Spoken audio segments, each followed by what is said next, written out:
General advice warning. The content presented in this presentation is intended for informational purposes only and provides general advice only. It does not take into account your personal objectives, financial situation, or specific needs.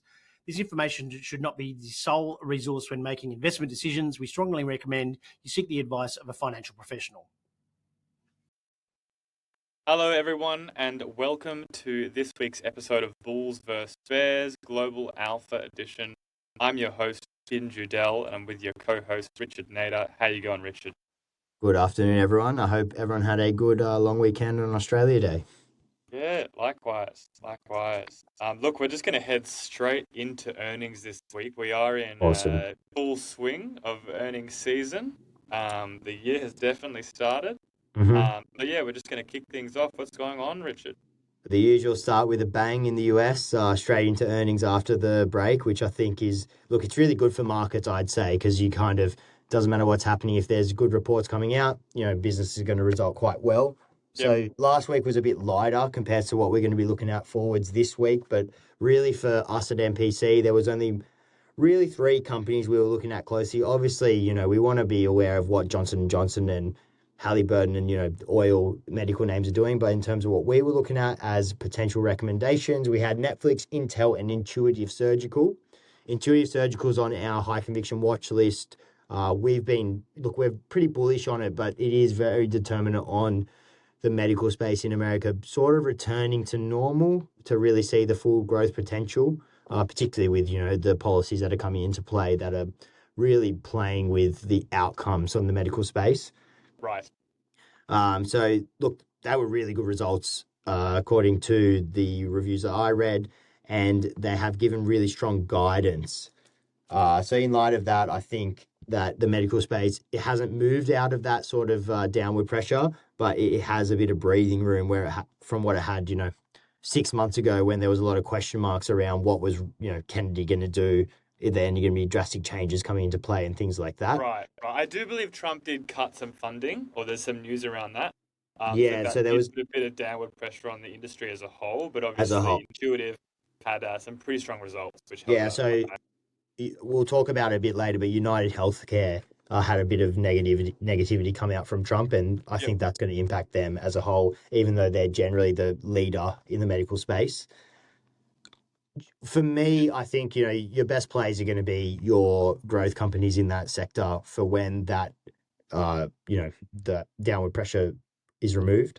So, your Eli Lillys, your ISRGs, the growth potential on those are a lot higher than, say, something like a UnitedHealth, where, most investors are really relying on a dividend from that stock. Yeah, absolutely. Obviously, we've got very close eyes on Telix as well, which is an Australian business, but, probably one to keep an eye out for. Absolutely. And I think, accumulating at these levels, it is a dual listed business. They are on the NASDAQ. I think at these levels, you might see some downside on the short term, but long term, I think $11 for Telix is a good purchasing price. Absolutely. That's really the only medical stocks we saw last week. Really, really strong earnings, really strong beat. And I think we saw about a 6% difference from when they pre-reporting to post-reporting. So good for ISRG investors, but giving us a bit more confidence to slowly return to that medical space. I know we've only really dipped the toe in the water with UnitedHealth in the past. That didn't work, and IXJ that most clients have made, somewhere towards 10% on. But it's interesting that individual names, there are growth in at the moment. Yeah. And so Intel, tell me about that. Their earnings report, they had a fairly big pullback and some mixed reporting. You got to look at Intel from sort of I think for me, from a sort of 12-month perspective to really understand what's happened there. So they've had such a good run this year. You had investments from the US government. You had the theme of AI play out really into their favor, where we just kept seeing further and further growth on that stock, where it's been, look, I don't want to be too drastic, but it's been a bit of a dead duck for a while, where it hasn't been a growth company like your Nvidias and things like that. It had that huge amount of growth because, Trump put a huge amount of government investment into the business, and, that we thought they were going to be expanding off the back of that. I think those moves were too sharp. They had too much upside in that year. So there's plenty of room to pull back. and they've disappointed with that outlook that they've given for this coming quarter. Sure. So the cards were stacked against them, really. Yep. So Netflix was an interesting one. It beat expectations, but the market initially was somewhat negative on them. I think really for Netflix to do well, you've got to hold it beyond this earnings quarter because, their biggest acquisition I think they've ever made was Warner Brothers earlier this year. It got approved, and the cost of that acquisition is probably going to be quite high, but I think they can monetize those properties that they're buying. So, Yep. Look, and I think it really reveals a good entry point for Netflix. Not that we've released a global alpha or anything like that, but I think it will be a good time to be buying Netflix for the fact that they'll monetize that business of Warner Brothers quite effectively. Interesting. I actually didn't know about that acquisition. Yeah, so they were planning it earlier in the year. There was a few issues with the approvals. Okay. And also there was a bit of a price war going into play between Paramount and Netflix. Netflix ended up coming out as the winner, and then actually got the government approval to proceed. Yeah, right. So I don't know if you know much of what Warner Brothers own, but HBO. So your Game of Thrones, your Sopranos. Okay. So it's a big company, and then you got your Batmans and things like that in terms of movies. And then in the gaming space, they're actually quite. I'd assume you know, but they're quite a big market share. So it was massive IP. Massive. Yeah. IP. So I think if Netflix is really good at monetizing their subscriptions, having that stronger content from what I see, just in HBO being, it's owned the sort of retail TV space for a long time. Yeah. Is there any indication as to what the actual price of the acquisition would be? The price was very large. So that's where I think that it's going to really impact the balance sheet now. But if they monetize it from there, it's going to be an advantage to them because, I stopped using Binge, which is the Australian, in the past with the Australian partner of HBO, because they lost all the HBO content. So naturally, even for myself, if it goes to Netflix, I'm going to be doubling down on my Netflix subscription. Yep. Hey, money's flowing that way regardless. Absolutely. So that's last week. I think this week is probably a lot, as you can see according to the chart. There's a lot more symbols you'll recognize there, or logos. So I think we're in the full swing this week.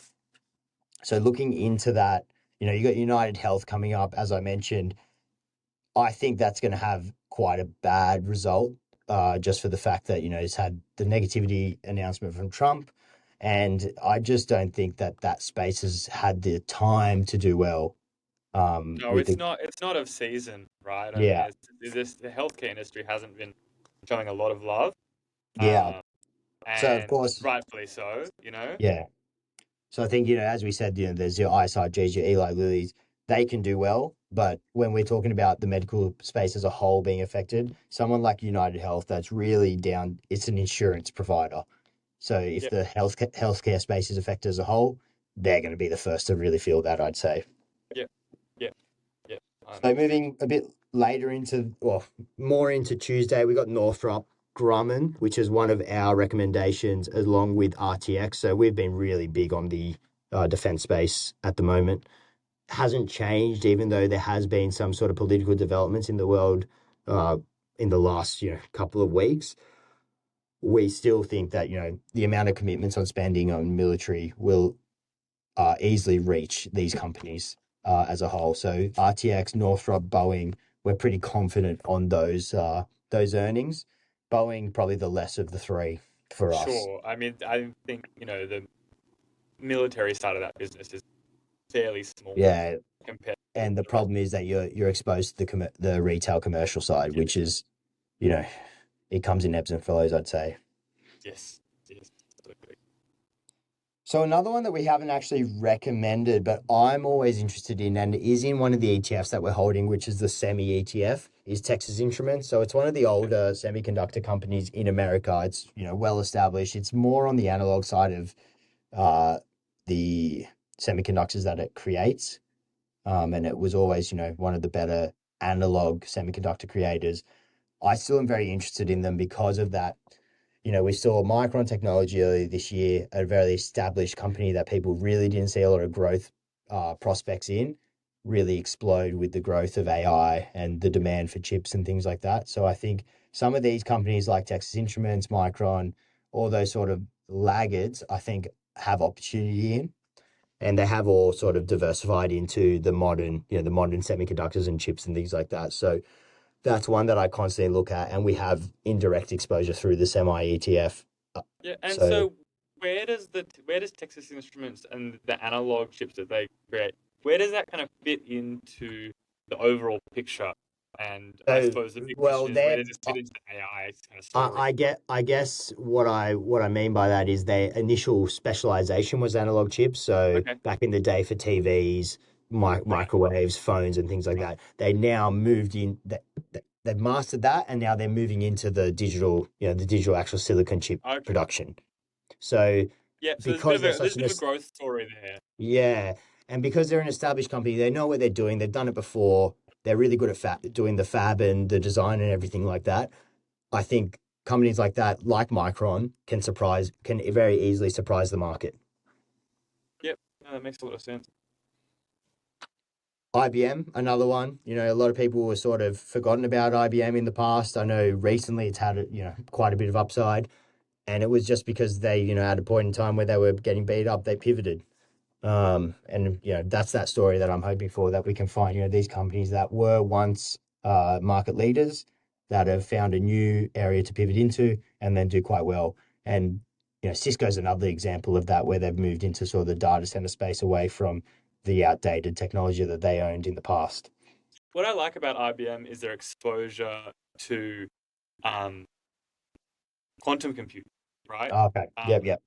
one of the better bets in that space. Obviously, there's a lot of risks involved with quantum computing, very high capex. Hmm. And so having a big business like this, backing it up and putting some real, research into this industry, I mean, it's a great growth story for them. So I'm definitely bullish on IBM. Yeah, I think so as well. And again, I'll reiterate myself. I think these big established companies that have had success in the past, they've got the roadmap to do it. And if Yep, they find an avenue that they can do well in, they might as well deploy those those expertise that they've had in the past. absolutely. So moving on from those, a bit later in the week, we've got Tesla and Microsoft. So very different companies, obviously. Tesla, I'm not saying for people to be buying that pre-earnings at the moment. I think there's a fair few headwinds for that company Yep, here. Uh, Look, a year ago, I would have been saying, let's get it, everyone's got to hold a bit of Tesla. At the moment, just with the sentiment around Elon, the sentiment around EVs, I'm just thinking that it's best to be sitting on the sidelines for that at sure. the I mean, moment. also with the self-driving story, right? Massive narrative for Tesla. Yeah. However, we're seeing some new competitors in the space. One of the bigger ones that have just announced is Nvidia. Hmm. So that could take a bit of heat off their limelight potentially. Yeah, Um, but look, obviously, long term, we do have a bullish outlook on Tesla. It's just, timing is key, I think.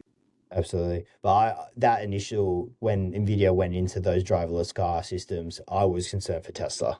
Yeah. And that And was, there was an initial hit that the stock took yeah, off that news, so the market is a bit too. absolutely. And I think they're going to be partnering with Uber with that contract as well. So it'll be Right. Uber, Nvidia to build their own cars to do the Okay. self-driving. So I think it's a viable competitor in Yep. reality that actually Yep. already has that market.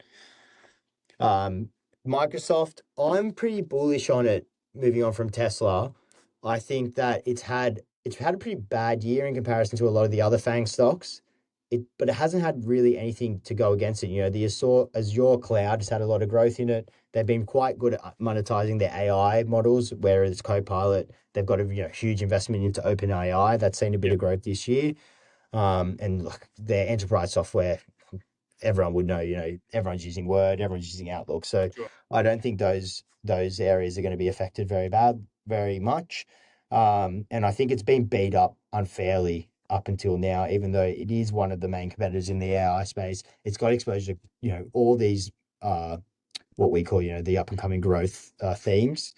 So I really think that the earnings are going to surprise people with this. If not, uh, you know, allow the stock to start moving in that upward direction, because I think it's been on a slow slip for a while now. Sure. So moving on, Apple. I think with Apple, it's always got a bit of a high hurdle to go for in terms of the guidance that they give and, the expectations on its phone sales and things like that. So I'm not really going to make a call if it's going to beat or not, but I am very cautious around Apple in this day and age. Well, what else have they brought out? They've got the iPhone 17, obviously. It's a Mm-hmm. massive product. Most people have an iPhone. Are Mm-hmm. most people upgrading? That's the real question. But in terms of other kind of products, obviously laptops, computers, things like that, but there's not a lot of new narratives around Apple. They've It's kind just of the missed out on the maintaining. AI train. It's the maintenance. I think they're partnering with Google now because their AI was such a mess up yeah, that they've had to right. outsource that because the Siri AI didn't work. So I think I agree with you there. There's just nothing that's There's really just going to not much of a propel them. story. No. Yeah, there's not much of a story to tell. But in terms of downside, I think it's limited because, you've got those servicing models, the, subscription models and things like that. I don't think there's going to be a lot of downside there, but I don't think we're going to see that growth that we've seen in the past. Yep, absolutely. Visa, But, Mastercard, what are we thinking? so look, it's always a difficult one for me to make a call on because really, I think it's down, in my understanding, it would be down to sort of the consumer spending and things like that would help propel their share price. But they're fairly diversified outside of that reliance on, credit card fees and things like that, I'd assume, in this day and age. So I always like to watch how they're doing, and I think it's a good indicator to see how the retail market is doing as a whole. But in terms of making a call pre-earnings, I'm not going to be too set in my ways there. Yep, no, And there's absolutely. we've seen too much uncertainty, particularly in the last sort of 6 months. Yep, that's fair. That's fair. I'd have to do a bit more research, to be honest, in terms of the data of consumer spending to get a better idea. Well, I think you'd find in the last 6 months that US consumer spending is on a low. Okay. So That does make sense. I mean, it debt does. is at an all-time high. Yeah, it does make sense. But debt Yeah. is at an all-time high. Mm-hmm. But yeah, it just depends on if that news from Trump as of recent is going to have an effect on that, or already has, and maybe priced in. It's hard to say. Absolutely. So yeah, very interesting to watch. I think it's a good market indicator as a whole, or macro indicator, how Yep. they're doing. But yeah, not one that I'm going to be recommending or putting a expectation on, I guess. Sure. No, that's fair. And then we got a few oil companies reporting towards the end of this week. I think that oil, look, you really want to be timing that oil with when we see sort of political instability and things like that, when we see the oil price move in the upside. And I think we've seen a bit of that lately with, look, we had the Venezuela event happen and the price of oil came off a little bit, but then we saw it sort of rally from there with the political instability.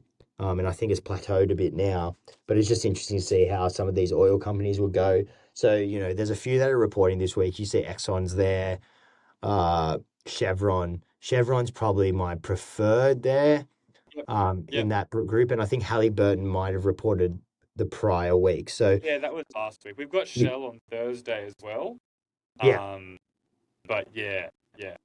So I think, it's good to see, what the demands are for that space, but we haven't seen, a huge move on the oil price to indicate that, we're going to be buying these companies. And they're generally pretty cyclical. So if you buy them at the wrong time, you're not going to lose a huge amount of money, but you might see, your position move into the red.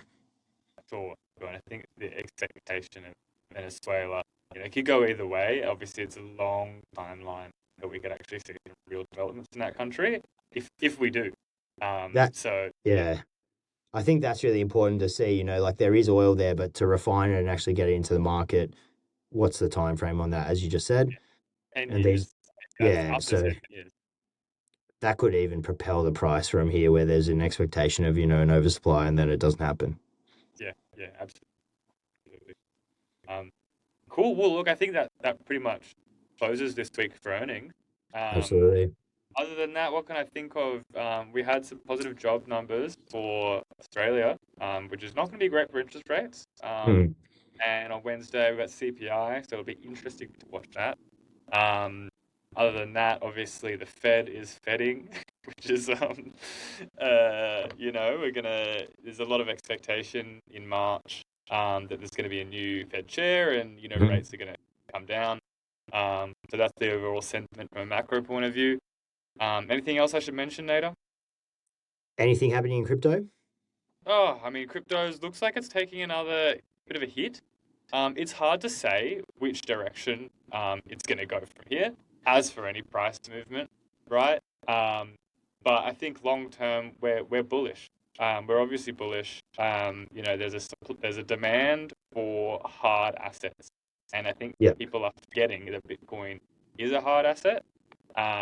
And that is generally the perfect time to buy when people have forgotten about it or when people think it's going to, go down forever. Historically, in my 8 years of being in crypto, the times of the most suffering are the best to invest. So I wouldn't be going all in here. I think there's definitely room for a bit of a leg down. But if you're kind of happy to take a little bit of a hit and you're not too exposed, why not? Why not have a punt? I think that long term there is a lot of value, but you just have to make sure that what you're invested in isn't a scam, basically. And it's harder to do in crypto than you'd think. It's still a wild west, but a lot of opportunity. Okay, interesting. Look, as always, sign up to Mosaic. I do believe there's still a 30-day free trial. So definitely we will leave a link in the bio to download Mosaic and get that free trial. You'll get all of our investment recommendations and research all on the app. There's also a desktop app there as well. Yep. And give us a call if you have any questions with download the app or, getting your account set up and things like that. That's right. Absolutely. All right. Thanks, everyone, and have a good week.